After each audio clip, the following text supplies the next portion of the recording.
Well, like I said, in the Atlantic times, no. Newfoundland, Prince Edward Island. All right, well, good morning, early afternoon. Whiplash. Whiplash, that's how some people describe the major announcements House Democrats have delivered this week. Think for a moment what we saw. On Tuesday, Speaker Pelosi continued to follow through on her caucus long-term goals of removing the president, our duly elected president, from office.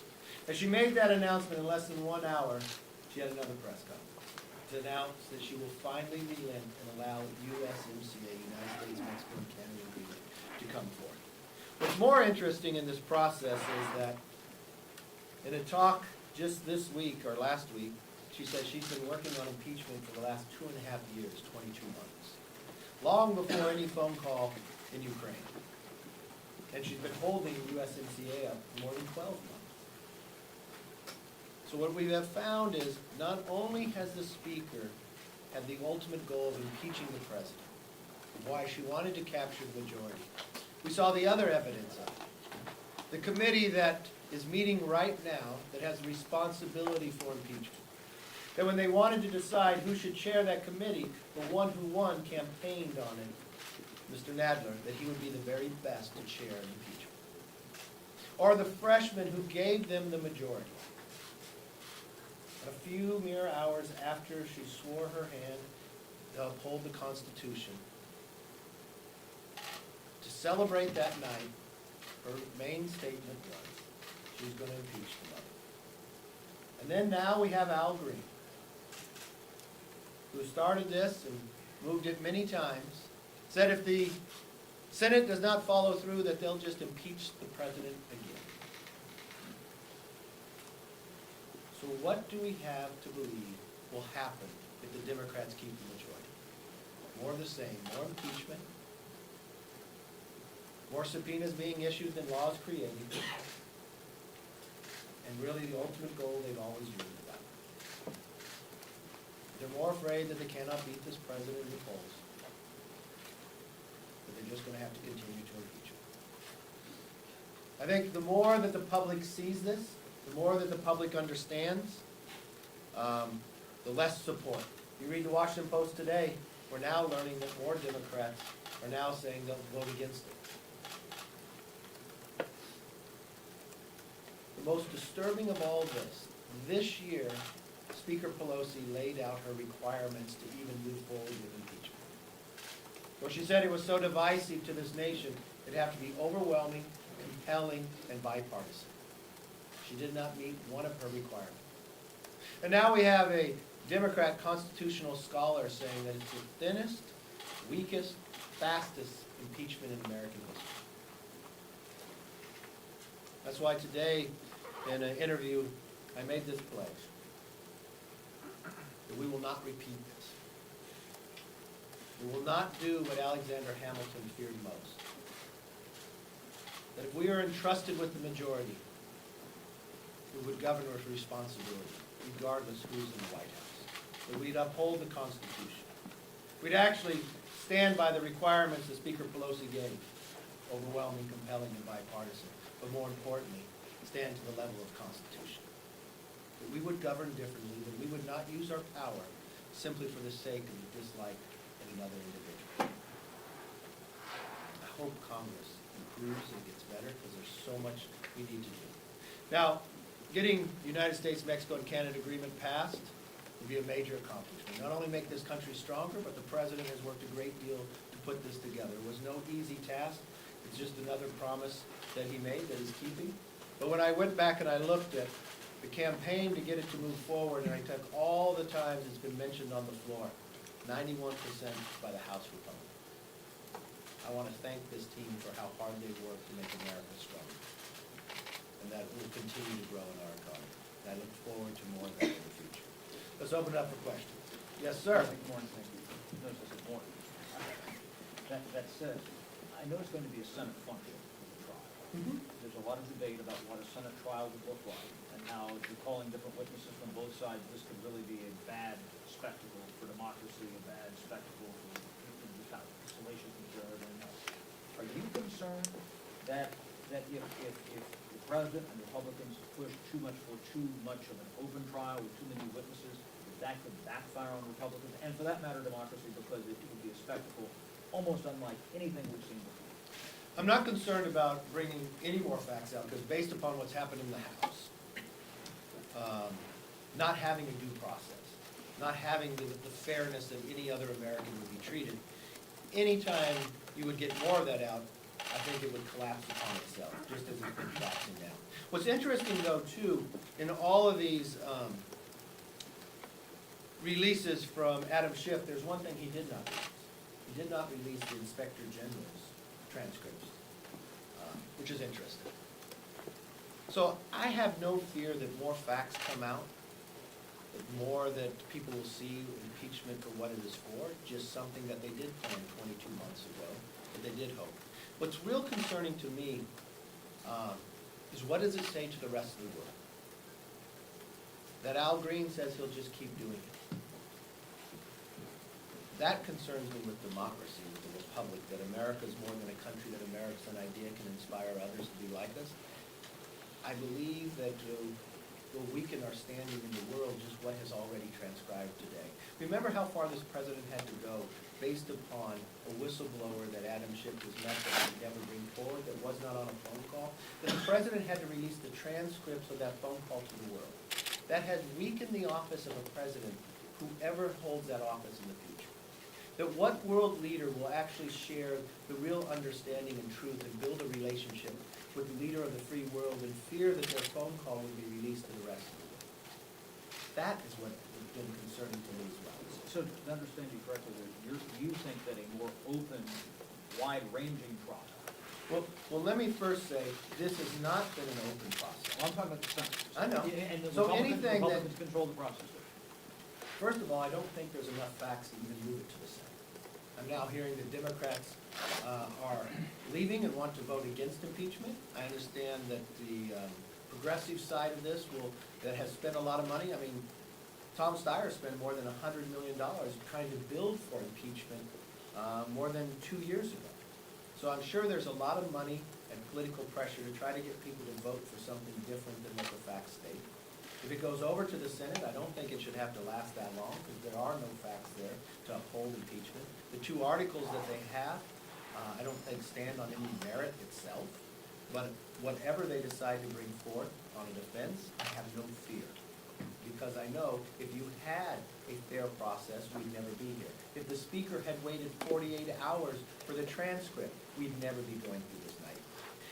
And for a basis that those that maybe they're sitting in the Democratic Party, maybe they ran for office, maybe they were sworn in the night to become a new member of Congress and they pledged they were going to impeach the president, I wish they'd take one pause and think as an American. What does it do to the country? Take all personalities out of it. Are you making the country stronger or weaker? What are you doing to democracy and freedom around the world?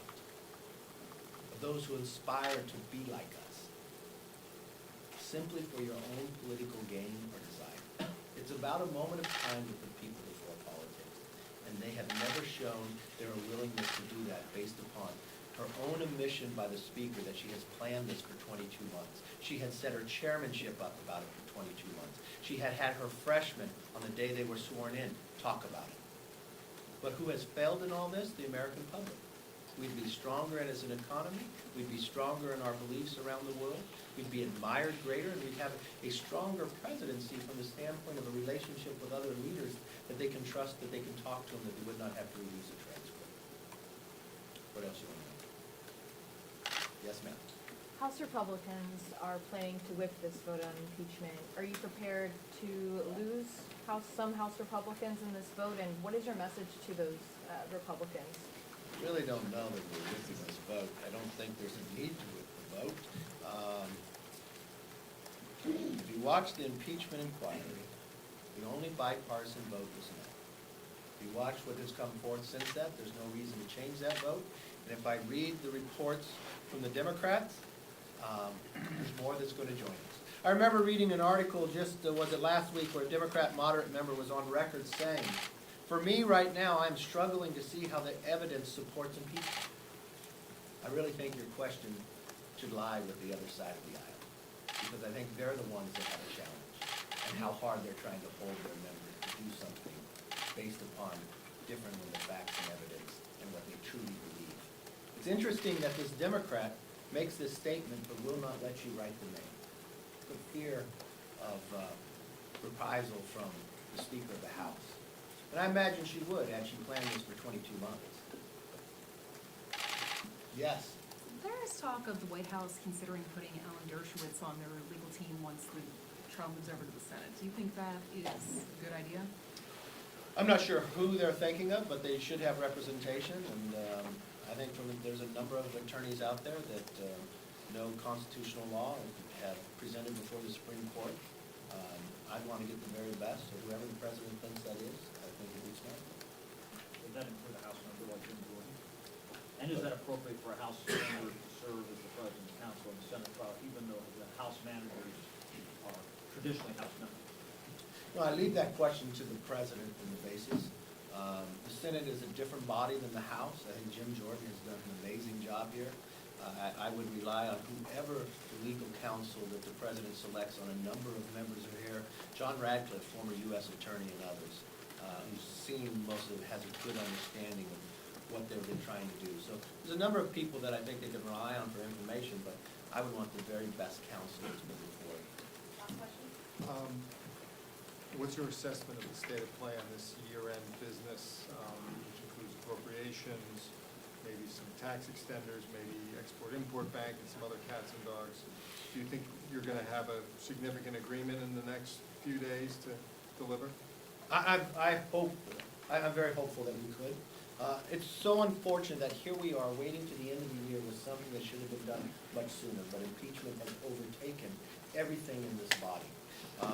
I know they're working right now. We have worked many late hours, and I don't think there's any reason why we should not. The only thing that could possibly happen, that impeachment once again overtakes us from doing the job that we actually should be doing.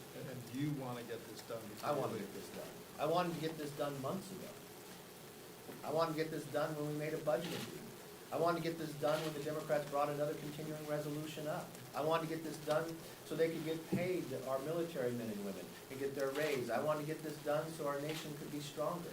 I wanted to get this done every time we'd be able to do it, but everything has overtaken. From we made an intel committee, we're supposed to keep America safe, into an impeachment committee. When we made probes have to sit back because impeachment was overtaking everything, I wanted to get it done then too. So yes, I want to get this done. Is your rivalry with Mrs. Pelosi getting in the way of this?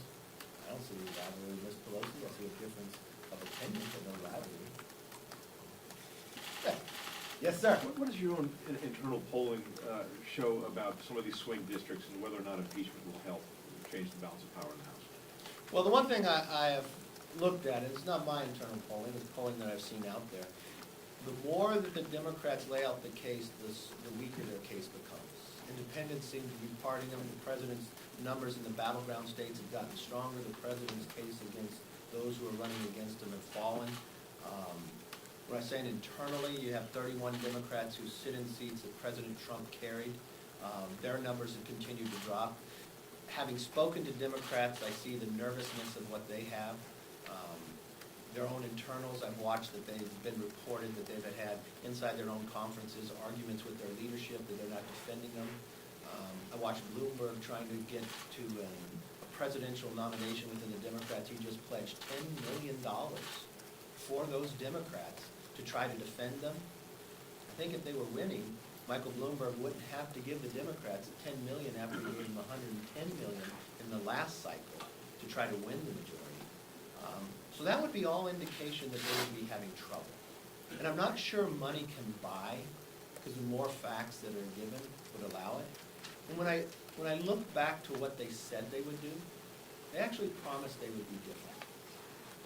Nancy Pelosi promised that they would govern it. On the day that she handed the gavel, was handed to her, she said she wanted to govern and have bipartisanship, that she wanted to work together. She never told the American public her actually true plan. She shared it this week when she said she had been planning for this for 22 months. But what was interesting, when she became Speaker, she didn't share that with the American public. Now, she had governed based upon her plan for the last 22 months. But it seems to me a little odd. Adam Schiff once again found another lie about when he asked the vice president to move forward on a transcript.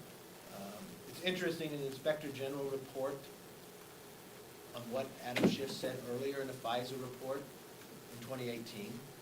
So it really goes to show that, yes, they did have a plan for 22 months, and they would do anything to carry it out. They would lie, they would misinform, but they always stayed to their timeline. The facts did not bring it there, but they kept their timeline. That's the one thing that they stayed with. Thank you.